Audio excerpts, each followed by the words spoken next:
Natanggal yung masakit eh. Ayun, nahilan niya. Sarap ng pakiramdam. Wala na yung makati. Ingrown and dry skin removal. Nandito do airport ka rin talaga. Gisingin mo na lang ako mamaya man ng alas 8. Lang ba? Oo. Hindi ka kakain. Kakain naman ako. Alas 9 naman yung pasok ko. Pwede naman kumakain ka habang nasa bahay ka lang naman. Masakit po?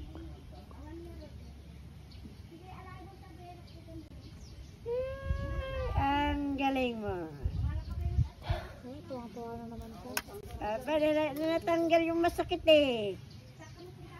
Ayun, nahilan niya. Sarap? Diba? Ang saya. Masakit eh. May dry skin pa. Itapak mo eh. Nararamdaman mo ano. Orehan ko nga itapak nung nagida ako, maramdaman mo yung Nakatusok na po kasi makati sa na laman. masakit. Sumisip-sip yung ano niya. May dry skin siya. Parang may bato sa loob ng balat mo pagka. Medyo mas masakit lang kasi ito at makapit. Pero kaya nyo po. Ito.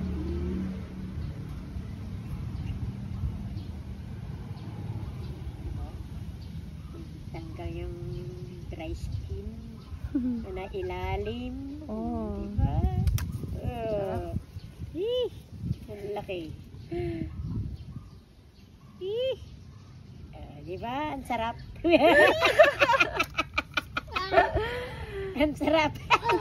Pag kinain mo ay nyam nyam nyam. Diba? Oh, sarap ng pakiramdam. Wala na yung makati. Ang lalim naman kasi. Talagang masakit na, nakatusok na sa laman eh. Grabe, ang ganda nung pagkakaano niya.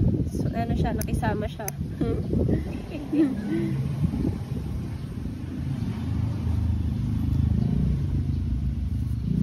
Kati eh. Sarap ng kati niya. Bawasan mo pa yan anak ng kuko niya. Sige po. Oo, may sira na siya eh. Sagad mo nga. Pwede rin po. Pero sabihin nyo kung medyo masakit na. Para matansya natin. Oo, kasi may punggos na siya eh. Nagsira na. Masakit na po? Hindi pa.